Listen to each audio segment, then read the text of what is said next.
The CBS Radio Mystery Theater presents... Come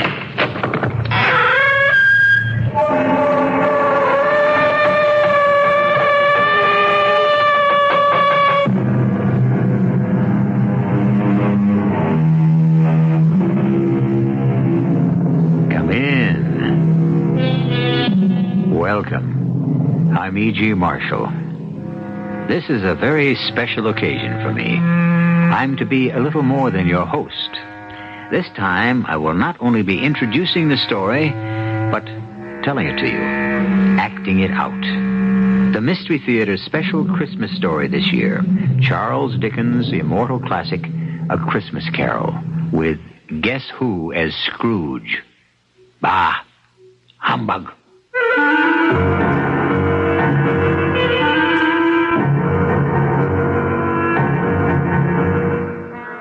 Our mystery drama, A Christmas Carol, was adapted from the Charles Dickens classic especially for the Mystery Theater by Ian Martin. I'll be back shortly with Act One.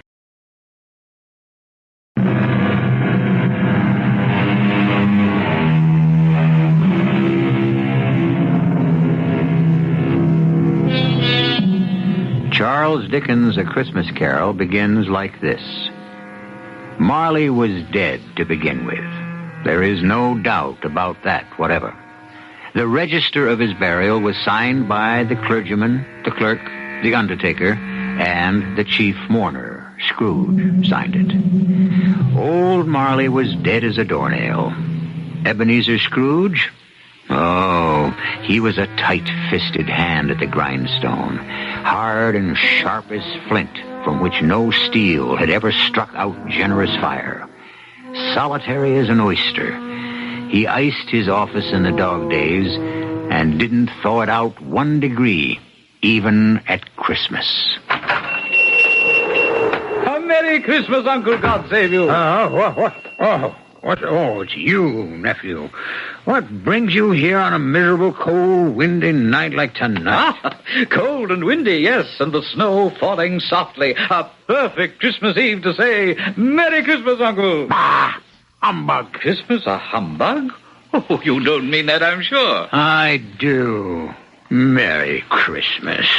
What right have you to be merry, or the world at large? What reason have you yourself to be merry? You're poor enough. Oh, come then. What reason have you to be dismal? What reason have you to be morose? You're rich enough. Don't you taunt me, Fred. Bah! And don't indulge yourself in expectations. Humbug. Take me as I am, Uncle, and as the season is, and don't be cross. Where else can I be when I live in a world of fools? Christmas. Phooey. What's Christmas time to you but a time for paying bills without money? Time for finding yourself a year older and not an hour richer. If I could work my will, every idiot who goes about with Merry Christmas on his lips should be boiled in his own plum pudding and buried with a stake of holly through his heart. Oh, come along, Uncle. Can you not let down for once and enjoy yourself? Come along, nephew. Keep Christmas in your own way. Let me keep it in mine. Yes, but you don't keep it. Leave me alone, then. Much good it may do you. Much good has it ever done you? Oh, there are a lot of things, Uncle, from which I've never profited. Christmas among the rest. Except that when it comes around, who can resist it? A kind of forgiving time of year when men and women seem by one consent to open up their hearts freely. So then I say, Uncle, though it never put a scrap of silver or gold in my pocket, I believe it has and will do me good, and so I say, God bless it. Who's that? What's that there? I'm sorry, Mr. Scrooge. It's just that it is a holiday, and my hands were so cold. Just let me hear another word from you, Bob Cratchit, and you'll keep your Christmas by losing your employment. Oh, please, sir, I humbly beg your pardon. It was just an action on the spur of the moment. Just apply the spur to goad you into finishing your work, Cratchit, and let's hear no more from you. Yes, sir. Well, nephew, why are you here? To ask you to dine with us tomorrow. Dine with you? Never. There's nothing more ridiculous than all the fuss and expense over Christmas dinner. Oh, Uncle, I want and ask nothing from you. Why can't we be friends? Good afternoon. Well, with all my heart, I'm sorry to find you so resolute. But at least, I wish you a Merry Christmas. Good afternoon. And a Happy New Year. Good afternoon. And be sure to make the front door fast. No wasting of heat here. No extra logs on the fire. Yes, Uncle. Mr. Cratchit. Yes, sir. May I wish you a Merry Christmas and a Happy New Year. The first I am sure of, and I thank you. The other... Who knows what the future holds? Be of good hope. The nerve of all of them. My nephew, Wastrel, and Bob Cratchit on 15 shillings a week with a wife and family talking about a Merry Christmas. Enough to make a man retire to Bedlam. They're all mad. Begging your pardon, Mr. Scrooge, a gentleman to see you. Yes. Scrooge and Marley's, I believe. Have I the honor of addressing Mr. Scrooge or Mr. Marley? Mr. Marley's been dead for 7 years. He died 7 years ago this very night. Ah, sad. Sad indeed. Still, I have no doubt his liberality is well represented by his surviving partner. Liberality? At this festive season, it is more than usually desirable that we all make some slight provision for the poor and destitute. Now, you may make your pledge here. Are there no prisons? We speak of the needy. The union workhouses are not still in operation. They are. I wish I could say they were not. A few of us private citizens are endeavoring to raise a fund to buy the poor some meat and drink and means of warmth. What shall I put you down for, Mr. Scrooge? Nothing. Of course, you wish to be anonymous?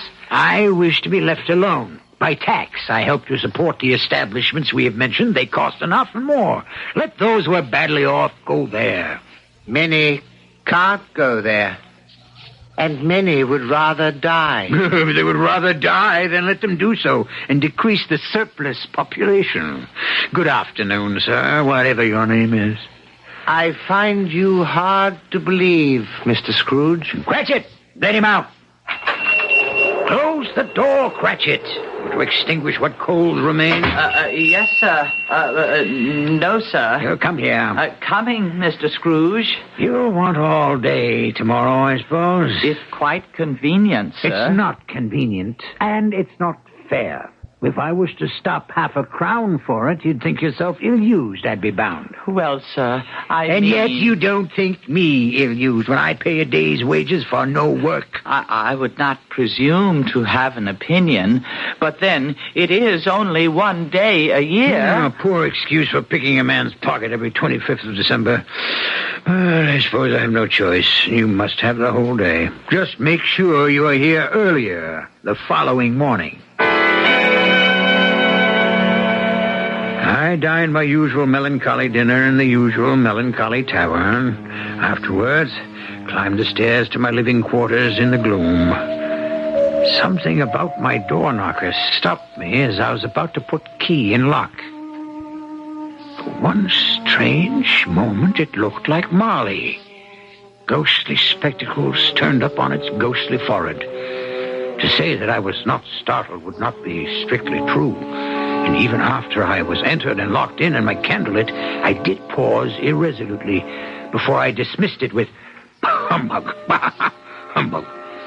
Still, I was uneasy. Trimming my candle, I walked through all my rooms to make sure all was well. Sitting room, bedroom, lumber room, all as it should be. Small fire in the grate, spoon and basin ready, little saucepan of gruel, since I had a cold. What's that? The front door. The side door. The bell by my bed. The one on the mantel and on the sideboard. What do they herald? Who rings them? The cellar door. And that noise. What? I won't believe it. It's humbug still. Grim spectre, what do you want with me? much. Who are you? Ask me who I was. Who were you then? In life, I was your partner, Jacob Marley. You don't believe in me? I don't. Why do you doubt your senses? Because a little thing affects them. A slight disorder of the stomach makes them cheats. You may be a bit of undigested beef, a blot of mustard, a crumb of cheese, a fragment of underdone potato. There's more of gravy about you than the grave, wherever you are. Humbug, I tell you, humbug. Unbeliever! So, I unwrapped the bandages from about my head to reveal the rotting flesh, the jaw fallen slackly to my breast, the muscles eaten long since by worms.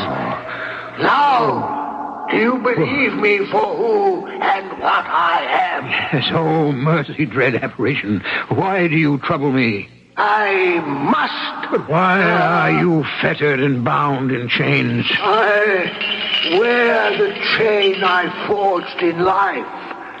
I made it, link by link.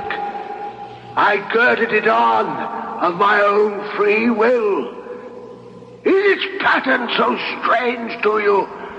Or would you learn the weight and length of the coil you wear yourself?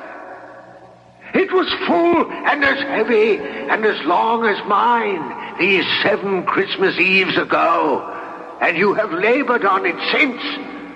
My once partner in life, what a ponderous chain you have built to drag you down in death. No, Jacob. Oh, Jacob Marley, speak some comfort to me. I have none to give.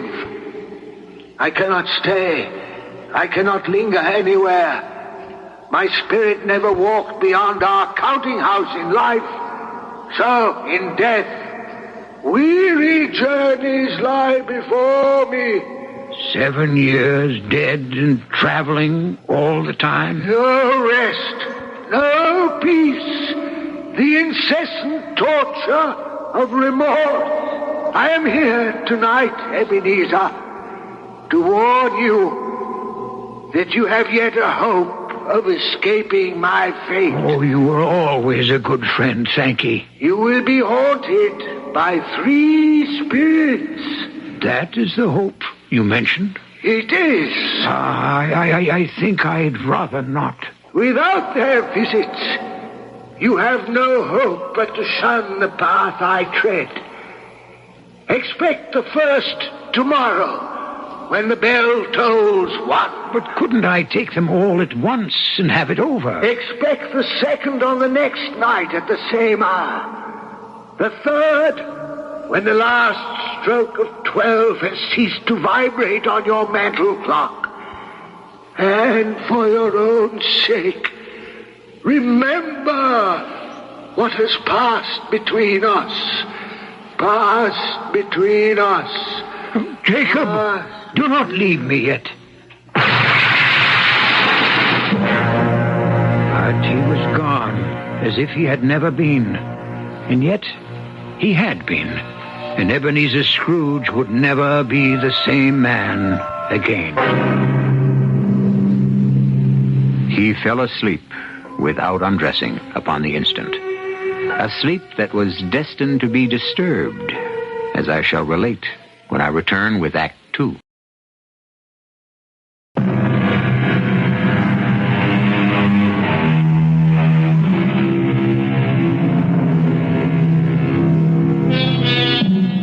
When Scrooge awoke, it was dark, and the chimes of a neighborhood church were striking the 4 quarters.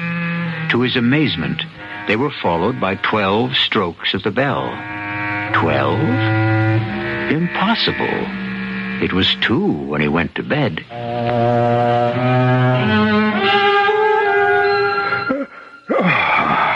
Why, it isn't possible I could have slept through a whole day and far into another night. As I lay, I suddenly remembered that Marley had said a ghost would visit me at 1. Who are you? I am the ghost of Christmas past. Long past? Your past. Don't you recognize me? A strange figure, almost like a child. The outlines dimly seen.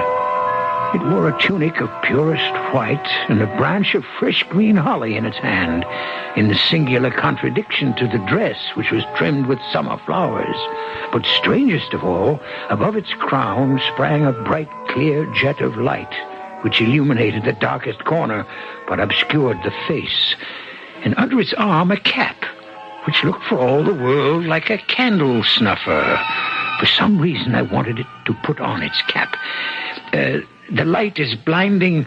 Would you not put on your cap? Would you so soon put out with worldly hands the light I shed?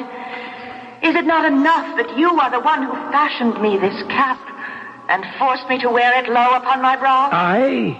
What business brings you here? Your welfare. If you would regard my welfare, you would leave my sleep unbroken. Your reclamation, then. Take heed. Rise and walk with me. I cannot resist your command, but I am an old man, lightly clad and nursing a cold to boot. Do not deny me. Come. Follow me. All of a sudden, I was flying, floating on air. The night had vanished as the city below me, and I was looking down on the country in the clear, cold light of day, with snow dusting the ground. Good heavens! I was bred in this place. I was a boy here. Your lip is trembling. What is that upon your cheek? Nothing. Nothing. The wind makes my eyes water. Lead me where you will. Do you not remember the way? Remember it. I could walk it blindfold. Strange to have forgotten it so many years. Let us set our feet on the road. I will not tell you most of where we wandered as time stood still or raced ahead at a whim. The school where I was a child. The house I grew up in, an orphan. A terrible rush of tears remembering another outcast, a foreigner, an alien who in our mutual loneliness had once befriended me. Poor Ali Baba. It's too late now. What is too late? Nothing. There was a boy singing a Christmas carol at my door last night. I should like to have given him something, that's all. What might have been. Let us see another Christmas.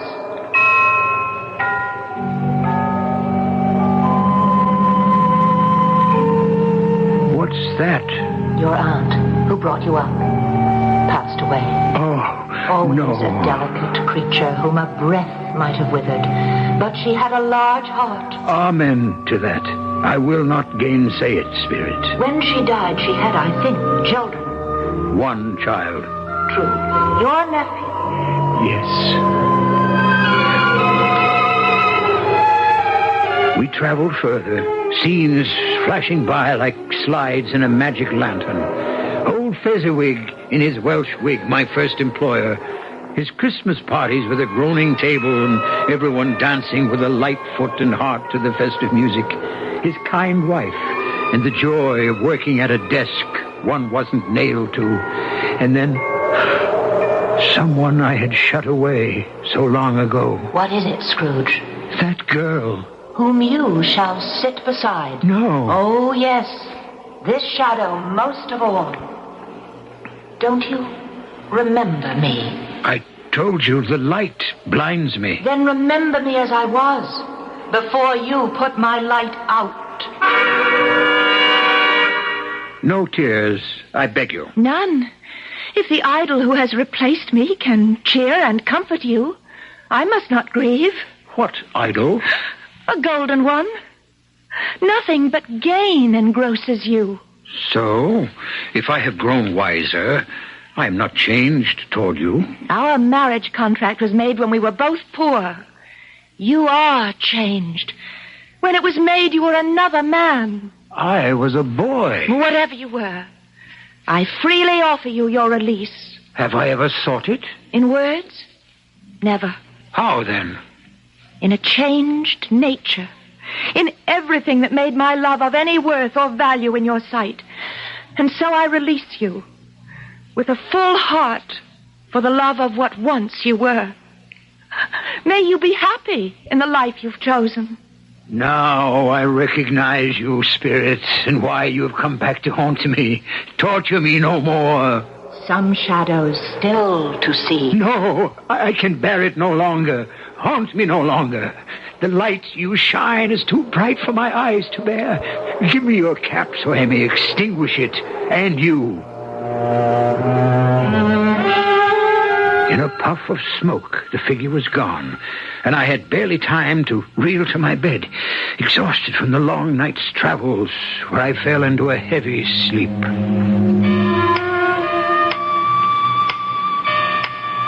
What's that?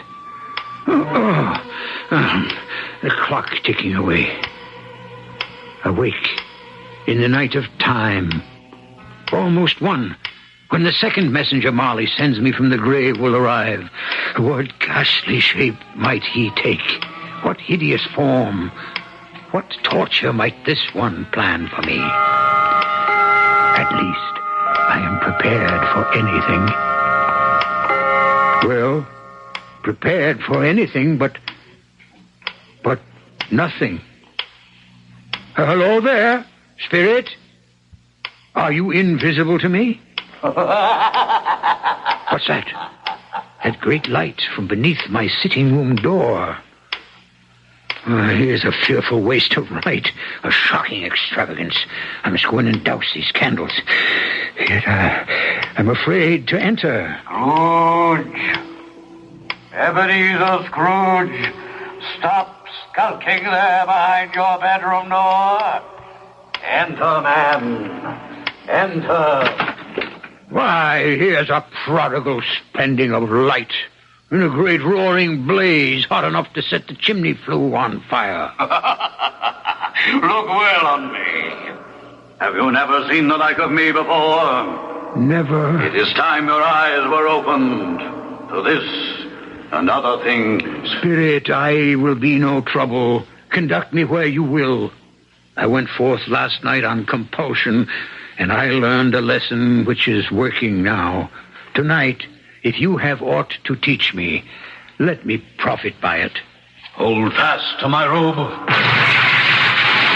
In the blink of an eye, we were transported to a mean and shabby little house, threadbare but clean as a new washed shirt, and redolent of the mouth-watering smell of goose, basking in sage and onion, and aromas of an eating house and pastry cooks next together, which came from the Christmas pudding.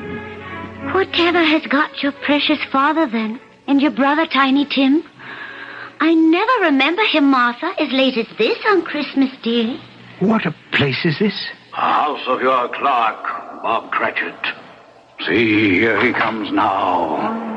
That child he carries on his shoulder, with a little crutch in his hand, and his lower limbs bound in an iron cage. The youngest of the Cratchits, Tiny Tim. Why, look at him struggle after the others as his father sets him down. Where are they off to? To watch one of the merriest sights of this merriest of seasons. The golden goose turn on the spit. Shh. Listen. How late you are, my dear, and how cold. Oh, well. Oh, come, sit you down by the fire and have a warm. Lord bless you. After I've had a look at that goose, too. First, tell me, how did Tiny Tim behave through the service? Oh, as good as gold and better. Oh. Somehow he gets thoughtful sitting by himself so much and thinks the strangest things you ever heard. I know. What was it this time? He told me, coming home, he hoped everyone in the church saw him because he was a cripple. Oh. Because it might be pleasant to them to remember upon Christmas Day who it was made lame beggars walk and blind men see. Bob. Oh, I feel so much for you. No. You must not, my dear. Remember the day. Come, let's join the others. Tell me, Spirit, will Tiny Tim live? I see a vacant seat in the poor chimney corner. and a little crutch without an owner. If these shadows remain unaltered by the future, the child will die. Oh, no, kind spirit. Spare him. That from you recall your own words. If he be like to die, he had better do it and decrease the surplus population. Oh, I am ashamed. And should be, man, if you be man at heart, forbear that wicked cant until you have discovered what the surplus is and where it is. Listen. A toast before we eat to Mr. Scrooge. To me? I'll give you Mr. Scrooge, the founder of the feast. The founder of the feast, indeed. Oh, I wish I had him here. I'd give him a piece of my mind to feast upon, and I'd hope he'd have a good appetite for it. Oh, my dear, the children, Christmas Day. Well, I'll drink to his health for your sake and the day's, not for his. Long life to him. A Merry Christmas and a Happy New Year. Oh, you'll be very merry and very happy, I've no doubt. And now, a Merry Christmas to us all, my dears. God bless us.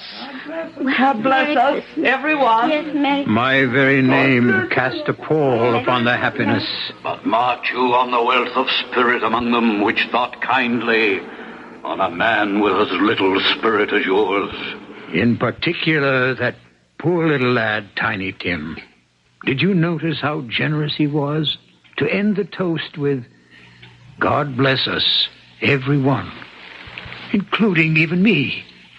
What a valiant little soul, in spite of all his handicaps. Perhaps your eyes are opening at last. But come, you have more to learn. Where now? Your nephew's house. He said that Christmas was a humbug. As I live, he believed it, too. More shame for him, Fred, that my uncle-in-law should speak so. Well, he's a comical old fellow and not so pleasant as he might be. Oh, yes. However, his offenses carry their own punishment, and I have nothing to say against him. And I will have no downturned mouths at this season. So here is a glass of mulled wine to our hands. Let's drink to the old man. Well, he has given us plenty of merriment at that. So, to Uncle Scrooge. A Merry Christmas and a Happy New Year to the old man, whatever he is. He wouldn't take it from me, but may he have it nevertheless. To Uncle Scrooge. To Uncle Scrooge. No, wait. Let me go to them. Explain. Too late for me. The hour grows too late. Away. Where stand we now? This open place. A crossroads where I must leave you. Oh, forgive me what I ask, but I see something strange protruding from the skirt of your robe. That might be a claw for all the flesh there is upon it. Yes. Then see what you must see. From the sanctuary came forth a boy and a girl. Yellow, meager, ragged, scowling, wolfish, but prostrate, too, in their humility. I started back appalled. Spirit, are these yours? They are man's. The boy is ignorance, the girl is want. Beware of them both and all of their degree, but most of all beware this boy, for on his brow I see written doom, unless the writing can be erased. My time is sounding. Wait. Have these pitiful creatures no refuge or resource? I answer in your own words. Are there no prisons? Are there no workhouses? Hold. For one moment. Help me. Where should I turn? Turn and face your future. The black phantom that approaches you now. Face your future. Your future.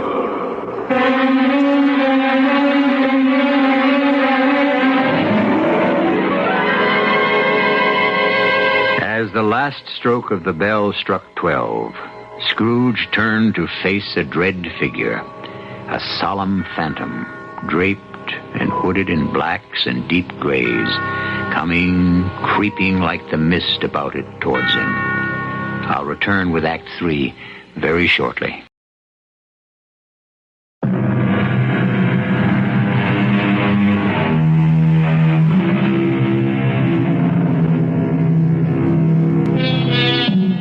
The last phantom silently, slowly, gravely approached. It was shrouded in a deep black garment, which concealed its head, its face, its form, and left nothing of it visible save one outstretched hand, which served as its only voice, for the spirit neither spoke nor moved.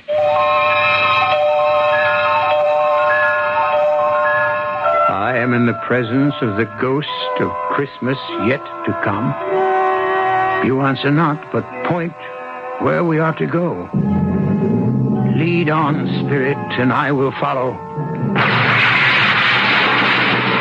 A great black cloud gathered me and carried me willy-nilly to the streets. Its shroud, like the figure that stood by me, hung about me as I listened to two gentlemen talking in the street. So, Mr. Grimes, old Scratch has got his own at last. I have been so informed, Mr. Goodfellow. When did he die? Last night, I believe. What on earth could he have caught? I thought he'd never die. God knows. Why should I care? What has he done with his money? Heaven knows. Not left to charity, and certainly not to me. Left to his company, perhaps. Well, God knows he appears not to have had any sort of personal tie. By which token, it's like to be a very cheap funeral. For upon my life, I cannot think of anybody to go to it. How dismal and awful to dismiss another human being in such terms. Forgive me, dread ghost. I did not mean to diverge. You wish to reveal something to me? You have my full attention.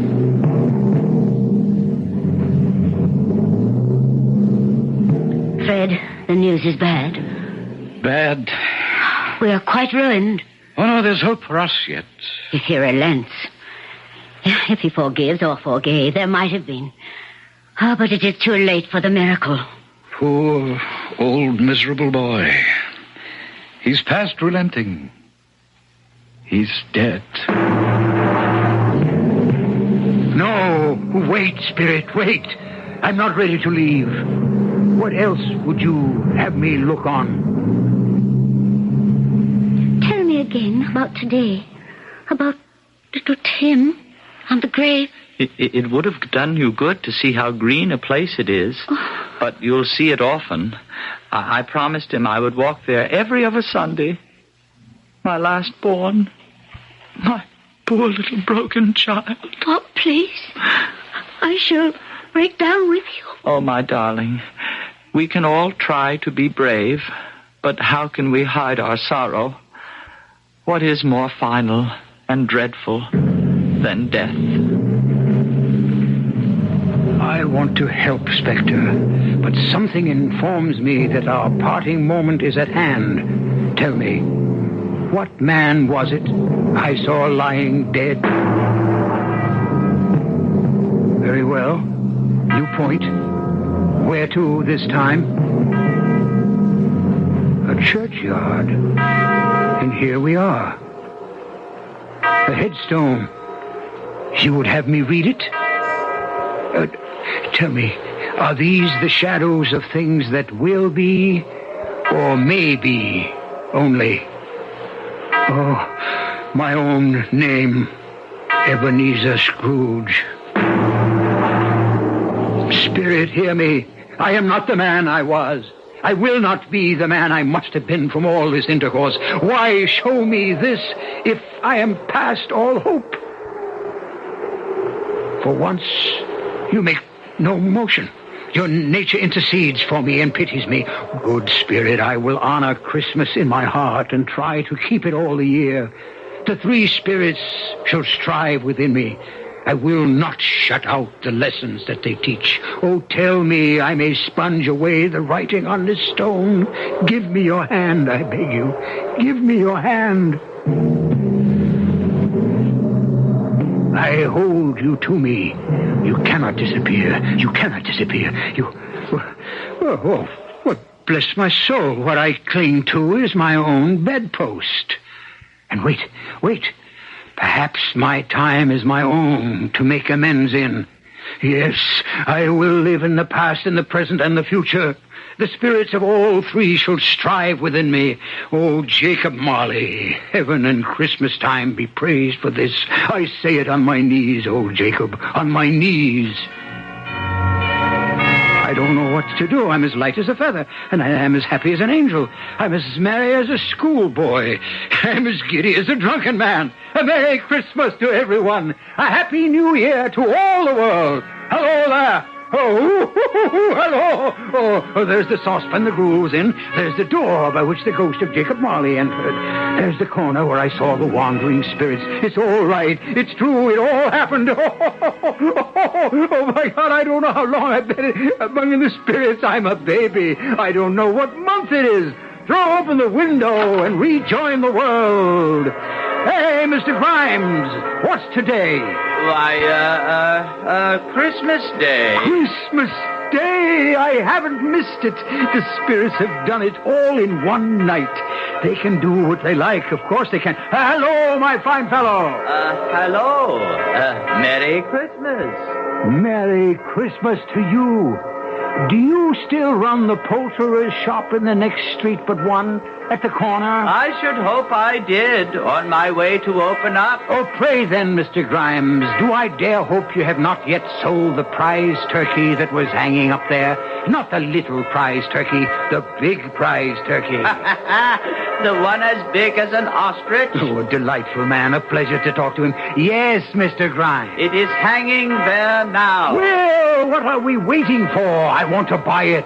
Bring it here that I may give directions where to take it. Send back your boy and I'll give him a shilling. Have him bring it back in less than 5 minutes and I'll give him half a crown.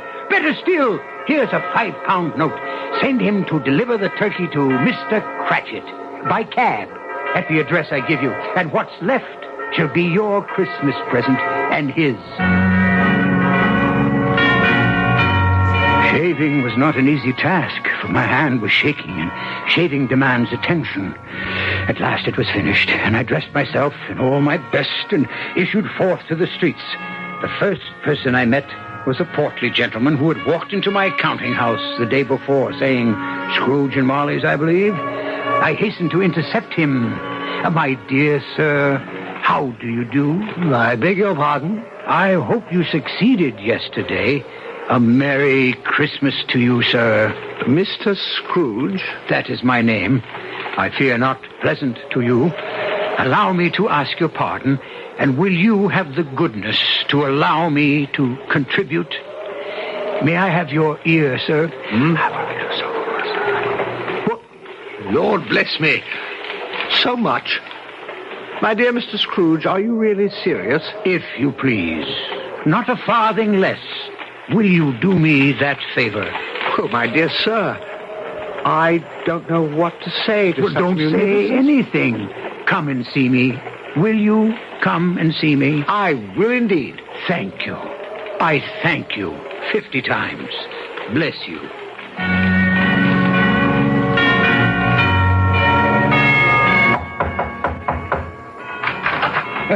Merry Christmas. By all that's holy, is it you, Uncle? Me, Fred. You did ask me to dinner. Am I too late to take up the invitation? Too late? Will you let me in? Will I let you in? Why, here's the merriest turn a Christmas can take, darling wife. Here's Uncle Scrooge to share our Christmas. Isn't that a present for this day? You couldn't have brought Fred a better one. Welcome to our home, Uncle. For only the first of many times, I hope. It's a whole new year. Yes, and you may spend it all with us if you will. Only today, for I must be in the office as early as can be. No. Don't steal glances at each other. It isn't business on my mind, but recompense. And since at last I have learned to laugh, I want to have my first joke with the man I have perhaps wronged most all of these years, my faithful Bob Cratchit.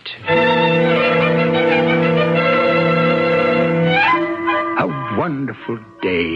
An evening with my nephew, a deep sleep that might have lasted for days, except that I was bound and determined to be earlier than my clerk at the counting house that Monday morning. I was as pleased as a child when I beat him there. Even more pleased to find that for once he was late. When the door opened and he came in, he was a full 18 1/2 minutes behind his time. His hat and scarf were off before he opened the door. In terror of the man I had been, he was on his stool in a jiffy, writing his pen as if he were trying to overtake the lost minutes. Morning, Mr. Scrooge. Morning. A little late for that. What do you mean by coming here this time of day? I am very sorry, sir. I am behind time. You are? Yes, I think you are. Now, step this way, sir, if you please. It's only once a year, sir. It shall not be repeated. I was making rather merry yesterday, sir. Now, I'll tell you what, my friend. I'm not going to stand for this sort of thing any longer. And therefore, I feel myself forced to raise your salary. Huh? Why, Mr. Scrooge, sir, do you feel all right? Merry Christmas, Bob. A merrier Christmas than I have given you for many a year. Not only raise your salary, but discuss your affairs and endeavor to help your struggling family over a Christmas bowl of smoking bishop. So, make up the fires till they hot us right out of the counting house before you dot another I, Bob Cratchit. It's not only a new year, but a whole new world for both of us.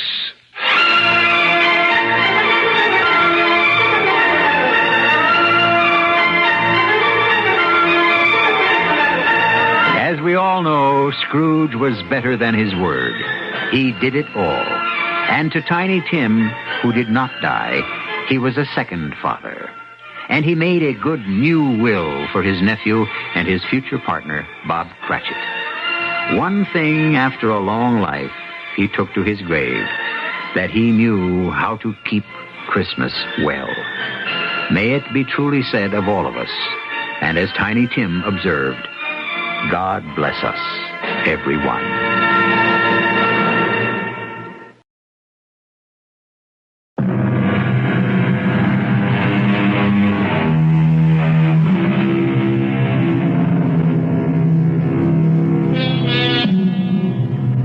What more is there to say after Dickens' Christmas Carol, except the eternal message it brings, a Merry Christmas and a Happy New Year. Our cast included Marian Seldes, Ian Martin, Evie Juster, Robert Dryden, and William Redfield. The entire production was under the direction of Himan Brown. And now, a preview of our next tale. Welcome home, Van. Welcome home. Sorry I can't embrace you, my dear wife. But my arms seem to be tightly strapped to my sides. Doctor, order your attendants to release him. Mrs. Latham. Release him. Unstrap him, Fred. That's better. Much better. Now, will you all please leave, so I may be alone with my husband?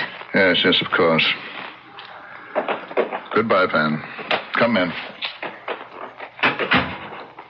Now, aren't you happy to be home, Van? Oh, yes. Happy. Very happy. No. Van. No. Stay away. This is E.G. Marshall inviting you to return to our Mystery Theater for another adventure in the macabre. Until next time, pleasant dreams.